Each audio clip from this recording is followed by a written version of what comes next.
నా ప్రెగ్నెన్సీ సిరీస్‌ని చాలామంది pregnant ladies అయితే ఫాలో అవుతున్నారు. నాకెలా తెలుస్తుంది అంటే, కొంతమంది పర్సనల్‌గా అడగాల్సిన క్వెషన్స్ అన్నీ నన్ను ఇన్‌స్టాగ్రామ్‌కొచ్చైతే అడుగుతున్నారు. I'm so happy for that. మీరు కూడా కామెంట్స్‌లో ఏమైనా అడగలేని క్వెషన్స్ ఏమైనా ఉంటే నా ఇన్‌స్టాగ్రామ్ ఐడీ అయితే నేను యూట్యూబ్ బయోలో అయితే ఉంది. మీరు ఇన్‌స్టాగ్రామ్‌లో అయితే నాకు టెక్స్ట్ చేయొచ్చు. ఫీల్ ఫ్రీ టు టెక్స్ట్ అనమాట. నేనైతే ప్రతీదీ దానికి నేను టైం చూసుకొని అయితే రిప్లై అందరికీ ఇస్తాను. అండ్ నా ప్రెగ్నెన్సీ వీడియోస్ ముందువి నేను ఎన్టీ స్కాన్, టిఫా స్కాన్ అయితే నేను అప్లోడ్ చేశాను. అవైతే మీరు నా యూట్యూబ్ ఛానల్‌లోకి వెళ్ళి అయితే చెక్ చేసి చూసేయండి. లాస్ట్ వీడియో అయితే మీరు ఆల్రెడీ చూసేసే ఉంటారు. టిఫా స్కాన్ వీడియో అయితే చెప్పాను కదా నేను. తర్వాత డాక్టర్ అపాయింట్మెంట్ అయితే తీసుకుని ఆ రోజు నైట్ అయితే మేము వెళ్ళడం జరిగింది. జరిగితే డాక్టర్ అయితే ఏం సజెస్ట్ చేశారంటే, చెప్పాను కదా సర్వైకల్ స్టిచ్ అయితే మస్ట్ అండ్ షుడ్, మరి లేకపోతే నీ ప్రెగ్నెన్సీ అయితే నిలవదు అని చెప్పేశారు. ఫేస్ మీద చెప్పారు. ఇంకా నాకు ఏడుపు ఆగలేదు. తన్నుకుంటూ వచ్చింది. ఏడుస్తూ కూర్చున్నాననమాట. సరే ఇంటికెళ్ళి ఆలోచించుకుని మేము చెప్తాము అన్నాను. డాక్టర్ అన్నారు, మీరు ఏదైనా ఆలోచించుకుని నాకు బై 9 అయితే చెప్తే నేనైతే రేపు ప్రొసీజర్‌కి అయితే స్టార్ట్ చేస్తానని చెప్పారు. సో ఇంటికెళ్ళిపోయిన తర్వాత ఇంట్లో అమ్మ, అత్తయ్య, హస్బెండ్, నేను కూర్చున్నాము. కూర్చొని బాగా ఆలోచించాము. బాగా ఆలోచించిన తర్వాత సర్వైకల్ స్టిచ్ అయితే చేసుకోవాలి అని చెప్పి అనుకున్నాము. కానీ ప్రొసీజర్ గురించి నాకు ఏమీ తెలియదు కాబట్టి నేనైతే వెళ్ళి ఒక్కదాన్నే కూర్చుని యూట్యూబ్‌లో వీడియోస్ అయితే చూడడం స్టార్ట్ చేశాను. స్టార్ట్ చేసి ప్రొసీజర్ అంతా చూసి ఓకే అనుకుని ఇంకా ఏడుస్తూ కూర్చున్నాను. నా బాధ చూడలేక మా హస్బెండ్ అయితే అన్నారు మా మదర్‌తో, అదే ఇలాగా సెకండ్ ఒపీనియన్ అయితే తీసుకుందామా, ఒక డాక్టర్ని నమ్మి ఎందుకు, ఇలాగా సెకండ్ ఒపీనియన్ తీసుకుని మనం ఆలోచించుకోవచ్చు అన్నారు. యాక్చువల్లీ నాకు ఎందుకు ఈ సిచ్యువేషన్ వచ్చిందంటే, లాస్ట్ వీడియోలో నేను చెప్పాను కదా ఫీవర్ వచ్చిందని చెప్పి. ఫీవర్ వచ్చినప్పుడు నాకు ఫుల్ వచ్చిందనమాట దగ్గు. ఎలా అంటే ఇంకా డే అండ్ నైట్ దగ్గుతూనే ఉండేదాన్ని. మా మమ్మీ చెప్తూ ఉండేవారు, పొట్ట పట్టుకో, లోపల బేబీకి ఇబ్బంది అయిపోతుంది, బేబీ కదిలిపోతుంది, కంగారు పడుతుంది బేబీ, పొట్ట పట్టుకో అనేవారు. కానీ ఏం తెలుస్తుంది మనకి, దగ్గు కంటిన్యూస్గా వస్తున్నప్పుడు. కాఫ్ సిరప్ ఇచ్చారు డాక్టర్, అయినా సరే తగ్గలేదు. ఇంకా ఏం చేయాలో అస్సలు అర్థమయ్యేది కాదనమాట. అలాంటి సిచ్యువేషన్లో టిఫా స్కాన్ చేశారు. టిఫా స్కాన్లో సర్వైకల్ స్టిచ్ ఇలా ఖచ్చితంగా పడాలి, ఎందుకంటే నీకు సర్విక్స్ లెంత్ తక్కువైందని చెప్పారు. బికాజ్ ఆఫ్ కఫ్ అనమాట. దగ్గు వచ్చింది కాబట్టి నాకు కొంచెం జారింది మాయ. సో ఓకే, ఇంకా వేయించుకుందాం. మా అమ్మ అన్నారు, లేదండి ఇది మంచి ప్రాసెస్సే కదా, ఇవాళ కాకపోయినా రేపైనా సరే ఇది యూజ్ అయ్యే ప్రాసెస్సే కదా, 9 నెలలు బిడ్డని మోయాలి, ఇది ఇంకా 5వ నెల, సో సర్వైకల్ స్టిచ్ అయితే మనం వేయించేద్దాము అని చెప్పి మా హస్బెండ్తో అన్నారు. ఇంకా ముగ్గురు అయితే కూర్చుని ఇంకా స్టిచ్ అయితే వేయించుకోవడం పక్కా అని ఫిక్స్ అయిపోయి డాక్టర్కి ఇంటిమేట్ చేసాం. డాక్టర్ నెక్స్ట్ రోజు మార్నింగ్ బై 9 కల్లా వచ్చేయమన్నారు. నైట్ అంతా నిద్ర పట్టలేదు. మార్నింగ్ ఏమో టెంపుల్లోకి వెళ్ళి దండం పెట్టుకున్నాను. మార్నింగ్ లెగుస్తూ ఎవ్వరికీ నిద్ర లేదు నైట్ అంతా. మాకు, మా హస్బెండ్కి, అమ్మకి, అత్తయ్యకి ఎవ్వరికీ నిద్ర లేదు. ఏడుస్తూ ఉన్నానన్నమాట. నేను కాసేపు మా అమ్మ దగ్గర ఏడుస్తూ ఉన్నాను. మా హస్బెండ్ వేరే రూమ్లో పడుకుంటే తన పక్కకి వెళ్ళి సైలెంట్గా నిద్రలో ఏడ్చి మళ్ళీ వచ్చేసాను. అంత బాధ అనమాట. ఏంటి ఇది అంటే, లోపల బేబీ స్టిచ్ పడినప్పుడు లోపల బేబీకి ఏమి ఇబ్బంది అవుతుంది అని చెప్పి ఒక కంగారు. అయితే ఇంకా ఫైనల్లీ నెక్స్ట్ రోజు మార్నింగ్ అయితే 9కి మేము వెళ్ళిపోయిన తర్వాత ప్రొసీజర్ అయితే స్టార్ట్ చేశారు. ఎలాగ నన్ను పైకి తీసుకెళ్లారు.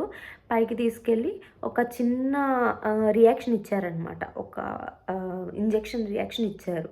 అది మత్తుగా అనుకుంటాను, ఐ థింక్. అది రియాక్షన్ వస్తుందా లేదా అని చెప్పి ఇక్కడ చిన్నది రాసి చూస్తారు కదా, రియాక్షన్ వస్తుందా లేదా చూసారు. అది రియాక్షన్ రాలేదు. రాకపోయేటప్పటికి తర్వాత మెల్లగా సెలైన్ అనేది ఎక్కించారు. సెలైన్ ఎక్కించిన తర్వాత ఆపరేషన్ థియేటర్లోకి తీసుకెళ్లారు. ఫస్ట్ టైం ఆపరేషన్ థియేటర్కి తీసుకెళ్ళినప్పుడు చాలా కంగారు వచ్చింది. చుట్టూ ఏవేవో మిషన్స్ ఉంటాయి, బీపీ చెక్ చేసే మిషన్స్ ఉంటాయి, ఇంకా చాలా చాలా చాలా చాలా ఉంటాయి. చాలా కంగారు వచ్చింది. కంగారు వస్తే డాక్టర్ అసలు కంగారు ఏం పడద్దు, ఇది జస్ట్ 15 మినిట్స్ ప్రాసెస్ అంతే అని చెప్పారు. చెప్పిన తర్వాత ఇంకా పడుకున్న తర్వాత నాకు మత్తు అయితే బాడీకి ఫుల్ మత్తు అయితే ఇచ్చేశారు. వన్స్ మత్తు ఇచ్చాక నాకు అసలు ఏం తెలియలేదు. ఇంకా పడుకున్న తర్వాత సర్విక్స్కి అయితే స్టిచ్ వేసేశారు. సర్విక్స్ స్టిచ్ అనేది ప్రాసెస్ 15 మినిట్స్ అండ్ స్టిచ్చెస్లో కూడా వెరైటీస్ ఉంటాయి.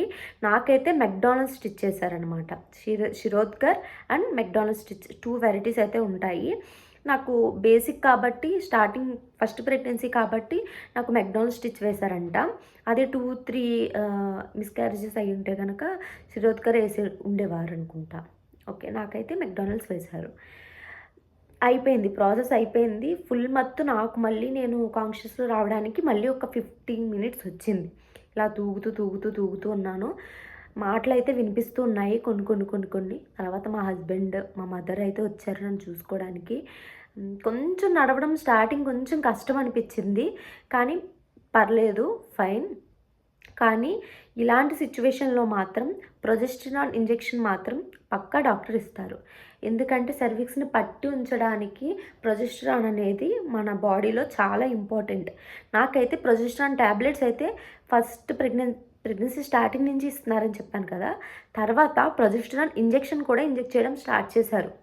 ఎవ్రీ మంత్కి ఒకసారి 2 to 3 2 ఇంజెక్షన్స్ అనుకుంటా చేశారు మొత్తానికి. అది ఏంటంటే ఇక్కడ నడుముకి చేస్తారు ఇంజెక్షన్.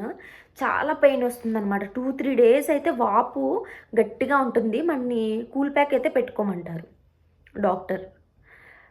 నాకు వచ్చేటప్పటికి సర్విక్స్లో ఇన్సర్ట్ చేసుకోవడానికి, అంటే సర్విక్స్ ఆ కుట్టు ఇంకా పట్టి ఉంచడానికి నాకైతే ట్యాబ్లెట్స్ ఇచ్చారు. అది ప్రొజెస్టరాన్ ట్యాబ్లెట్సే అనుకుంటా. అవి లైక్ ఏంటంటే అది ఇన్సర్ట్ చేసుకునేవి. షీట్కి 10 ఉంటాయి. 2 మార్నింగ్ టు నైట్ 2 అయితే కంపల్సరీ పెట్టుకోమన్నారు. ఇది ఎప్పటిదాకా కంటిన్యూ చేయమన్నారంటే 9th మంత్ స్టార్టింగ్ దాకా నన్ను కంటిన్యూ చేయమన్నారు. ఎందుకంటే 9th మంత్ స్టార్ట్ అయ్యాక ఏ డే అయినా మన బేబీని డెలివర్ చేయొచ్చు అనమాట. అసలు రిస్క్ అనేదే ఉండదు. ఎటొచ్చి మనం జాగ్రత్తగా ఉండాల్సింది 8th మంత్ మాత్రమే. చాలా జాగ్రత్తగా ఉండాలి. 6 దాటింది అంటే 7 అంటే పర్లేదు. కొంతమంది 7th మంత్లో బేబీ పుట్టినా సరే కొంచెం సర్వైవ్ అయ్యే ఛాన్సెస్ 90% ఉంటుంది. కానీ 8th మంత్ అనేది చాలా క్రూషియల్ పీరియడ్ అనమాట. సో నన్ను 9th మంత్ స్టార్టింగ్ దాకా అయితే ఈ ట్యాబ్లెట్స్ అయితే కంటిన్యూ చేయమన్నారు. అండ్ నాకేం చెప్పారంటే లైక్ నీ పనులన్నీ నువ్వు చేసేసుకోవచ్చు. లైక్ నీ వంట నువ్వు చేసుకోవచ్చు, నీ తిండి నువ్వు తినొచ్చు, నువ్వు వాష్రూమ్కి వెళ్ళొచ్చు, లేకపోతే వంగకుండా చేసే నీ పనులన్నీ నువ్వు చూసుకోవచ్చు. కానీ 1 వీక్ మాత్రం కొంచెం బెడ్ మీద నుంచి జస్ట్ వాష్రూమ్కి, తినడానికి, టీవీ చూడడానికి, అలా తిరగడానికి తప్పించి ఇంకా ఎక్కువ బరువులు అయితే మోయకు అని చెప్పారు. తర్వాత నుంచి మాత్రం మీ పని మీరు ఇంట్లో చేసుకోవచ్చు అని చెప్పారు. వంగకుండా అండ్ లిఫ్ట్ చేయకూడదు. ఎప్పుడు హెవీ వెయిట్ అనేది ప్రెగ్నెంట్ లేడీస్ అసలు ఎప్పుడూ లిఫ్ట్ చేయకూడదు. అండ్ మనకి స్టిచ్ వేశారు కదా, సో ఇంకా లిఫ్ట్ చేయకూడదు అని మాత్రమే చెప్పారు. ఇలా ఒక 1 వీక్ అయితే నేను చాలా జాగ్రత్తగా చూసుకున్నారు. మా మమ్మీ అయితే ఏముంది, మా అత్తయ్య అయితే ఏముంది, మా హస్బెండ్ ఇంకా చాలా కేర్ తీసుకున్నారనమాట. అండ్ నేనైతే ఎమోషనల్లీ చాలాసార్లు బ్రేక్ డౌన్ అయ్యాను. అలా కూర్చొని ఏడ్చేదాన్ని, మూమెంట్స్ అవి చూసుకునేదాన్ని, కంగారు వచ్చేది ఒక్కొక్కసారి. అండ్ కూర్చోవడం కూడా చాలా జాగ్రత్తగా కూర్చోవాలి. కాళ్ళు విడవకూడదు అండ్ బాస్మట్లో వేయకూడదు, ఫాస్ట్గా నడవకూడదు. నాకేమో ముందు నుంచి ఫాస్ట్గా నడవడం అలవాటు, సో ఫాస్ట్గా నడవకూడదు. ఇంకా ఇలాంటివి చాలా చాలా ఉన్నాయి. బ్యాక్ సపోర్ట్ తీసుకుని కూర్చోవాలి. నేను ఇప్పటికీ కూడా అనుకుంటాను అనమాట, రోజు చూస్తాను బ్యాక్ పెయిన్ ఎందుకు వస్తుందని ఆలోచిస్తాను. లాస్ట్ వీకే ఆలోచించాను. ఎందుకంటే నేను అసలు కూర్చున్నప్పుడు వెనకాల సపోర్ట్ లేకుండా కూర్చుంటాను. ఇప్పుడు కూడా నాకు వెనకాల సపోర్ట్ లేదు. అలా అలవాటు అయిపోయింది. అలవాటు మార్చుకోవాలంటే టైం పడుతుంది. లేకపోతే కనుక ఇలాగే ఏదో ఒక ఇష్యూ వస్తూనే ఉంటుంది. సో చాలా కేర్ తీసుకోవాలన్నమాట. మనము ప్రెగ్నెన్సీలో బలంగా ఉండడానికి నేను మీకు చెప్పడం మర్చిపోయాను. 3rd మంత్ అయిపోయిన తర్వాత చెర్రీ సిరప్ అని చెప్పి ఒక సిరప్ ఇస్తారు. చాలా స్వీట్గా ఉంటుంది. అది ప్రెగ్నెంట్ లేడీస్కి డాక్టర్ సజెస్ట్ చేస్తారు. అంటే నా డాక్టర్ నాకు సజెస్ట్ చేశారు. అందులోనే ఫార్ములాస్ ఏమైనా సరే డిఫరెంట్ నేమ్స్తో వస్తాయి కదా, అలా మీకు కూడా సజెస్ట్ చేసి ఉండొచ్చు. అది బలానికి అనమాట. జింక్, ఐరన్ ఇలాంటివన్నీ ఉంటాయి. చెర్రీ సిరప్ అది చాలా బాగుంటుంది టేస్ట్ కూడా. అదైతే నేను 9th మంత్ స్టార్టింగ్ దాకా నన్ను కంటిన్యూ చేయమన్నారు. అది కూడా నేను కంటిన్యూ చేశాను. ఇంకా సర్వైకల్ స్టిచ్ ప్రాసెస్ అంతా నేనైతే ఇప్పుడైతే అవుట్లైన్ అయితే చెప్పాను. నేను మళ్ళీ Shirodkar stitch and McDonald stitch differences అయితే నేను ఇంకా చెప్తాను, తర్వాత వీడియోస్లో చెప్తాను. ఇప్పుడైతే మనం ముచ్చట్లు పెట్టేసుకుందామా? సో ప్రెగ్నెన్సీలో సర్వైకల్ స్టిచ్ గురించి అయితే నేను ఇవాళ టాపిక్ చెప్పాను కాబట్టి ఇప్పుడు సర్వైకల్ స్టిచ్ గురించే మనం మాట్లాడుకుందాం. సరే, ఇప్పుడు బయట సిచ్యువేషన్ ఎలా ఉంటుందంటే, ఇది నేను ఫేస్ చేశాననమాట. నేను ఫేస్ చేసిందే మీకు చెప్తున్నాను. ఎలా చెప్పాలి మీకు? సరే, మీకు ఇప్పుడు స్టిచ్ వేశారు. ప్రతీది పూసగుచ్చినట్టు ప్రతి ఒక్కరికి అయితే చెప్పాల్సిన పని లేదు. మీకు ఎవరో ఇంపార్టెంట్ పర్సన్స్ ఉంటారు కదా, ఒకళ్ళిద్దరు. అమ్మ, అత్తయ్య, మొగుడు, ఇక్కడ వరకు ఓకే. హస్బెండ్, ఓకేనా? ఇక్కడ దాకా ఓకే. ఇప్పుడు సర్వైకల్ స్టిచ్ వేశారని చెప్పి ఊరోళ్ళందరికీ తెలిసిన తర్వాత అందరూ ఏం చేస్తారంటే మీకు ఫోన్లు చేయడం స్టార్ట్ చేస్తారు. ఫోన్ చేసి అంటారు, ఏంటి నీకు బెడ్ రెస్ట్ అంట కదా, నువ్వే పనులు చేయకూడదు అంట కదా, ఇలా అయితే లోపల బేబీ యాక్టివ్గా ఉండడు, నీరసంగా ఉంటాడు, అస్సలు యాక్టివ్గా ఉండడు, తెలుసా నీకు ఇది? నువ్వేమో నడవకూడదు కానీ నడవాలి, వాకింగ్ చేస్తే కానీ నీకేమో నార్మల్ డెలివరీ అవ్వదు, డాక్టర్ అలాగే చెప్తారు, నువ్వు నడుస్తూనే ఉండు, ఎప్పుడు బెడ్ మీద పడి దొరికితే ఎలాగా, బేబీ సరిగ్గా పుట్టరు, సరిగ్గా డెలివరీ అవ్వరు. ఇలాంటి చెత్త మాటలన్నీ విని ప్రెగ్నెన్సీ లేడీస్ అయితే ఎలా అయిపోతారంటే బేసికల్లీ చాలా మెంటల్ స్ట్రెస్ పెట్టేసుకుంటారు. ఎగ్జాంపుల్ నేనే చాలా పెట్టేసుకునేదాన్ని. నైట్ టైమ్స్ అయితే మా హస్బెండ్ దగ్గరికి వెళ్ళి ఏడ్చేదాన్ని, ఒక్కొక్కసారి మా అమ్మ దగ్గరికి వెళ్ళి ఏడ్చేసేదాన్ని. ఇలా అందరూ బెడ్ రెస్ట్ అంటున్నారమ్మా అని. నేను ముందు ఇందాకే చెప్పాను కదా, డాక్టర్ ఏం చెప్పారంటే 1 వీక్ బెడ్ రెస్ట్ అన్నారు, తర్వాత నుంచి నీ పనులు నువ్వు చూసుకోవచ్చు, ఇంక్లూడింగ్ వంట అన్నీ కూడా నువ్వు చేసుకోవచ్చు, కాకపోతే బరువులు ఎత్తకూడదు. ఇప్పుడు ఇడ్లీ పిండి ఉందంటే ఒక 3 కేజెస్ 2 కేజెస్ ఉంటుంది కదా పిండి, అలాంటిది ఎత్తకూడదు. కూర వండాక గిన్నె ఎత్తకూడదు, ఇలాంటి పనులు చేయకూడదు, రిమైనింగ్ అన్నీ చేసుకోవచ్చు అని ఎవరు చెప్పారండి? నా కళ్ళ ముందే నాకు తెలిసి 4-5 వరకు ఫుల్ కంప్లీట్ బెడ్ రెస్ట్లో ఉండి కూడా మంచి బేబీని డెలివర్ చేశారు అని చెప్తున్నాను. ఇలాంటివన్నీ కూడా చెప్పుకొని బయట వాళ్ళ దగ్గర నుంచి సజెషన్లు తీసుకుని మీ బుర్రను పాడు చేసుకుని సరిగ్గా బేబీని నేను డెలివరీ చేయగలనా లేదా అని చెప్పి ఆలోచించుకుని స్ట్రెస్ తీసుకోవడం వల్ల బీపీ పెరిగిపోవడం తప్పించి యూజ్ అంటూ ఏమీ లేదు. నాకు తెలిసి నాకు డెలివరీ అయిన తర్వాత బేబీని ఎన్ఎస్యూలో పెట్టారులేండి. సో నేను అక్కడికి వెళ్ళినప్పుడు ఒక ఆవిడ 5th మంత్ ఎండింగ్లో బేబీని డెలివరీ చేసింది. రీజన్ ఏంటంటేనంట బీపీ ఎక్కువైపోయిందంట. బీపీ ఉత్తరే ఏమి ఎక్కువైపోదండి, అంటే ముందేమైనా బీపీ షుగర్ ప్రాబ్లం ఉంటే ఎక్కువ తక్కువ లేదని అయి ఉండొచ్చు, కానీ ఇలాంటి చెత్త అంతా వినైతే బీపీ అయితే ఖచ్చితంగా ఎక్కువ అవుతుంది.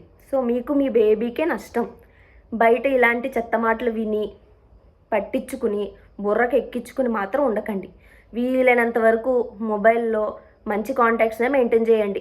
ఫోన్ నచ్చితే లిఫ్ట్ చేయండి, లేకపోతే మానేయండి. ప్రెగ్నెంట్ లేడీస్ని ఎవ్వరు ఏమీ ఇబ్బంది పెట్టరు, ఓకేనా? ఎవరి మాటలు వినకండి, మంచిగా ఉండండి, సేఫ్గా బేబీని డెలివరీ చేయండి. ఎవ్రీ వీడియోలో చెప్పినట్టే మళ్ళీ చెప్తున్నాను, మంచిగా తినండి, ఎంజాయ్ చేయండి, ఓకేనా? నా వీడియోస్ కనుక మీకు నచ్చినట్టయితే please like, share, comment and do subscribe. మీకు కామెంట్లో ఏదైనా కనుక చెప్పలేకపోయినా అడగలేకపోయినవి ఏమైనా ఉంటే నా ఇన్స్టాగ్రామ్ లింక్ అయితే బయోలో ఉంది, అక్కడికి వెళ్ళిపోయి నాకు మెసేజ్ చేయండి. నేను వీలు చూసుకుని మీకు ఆన్సర్ ఇస్తాను. Bye bye.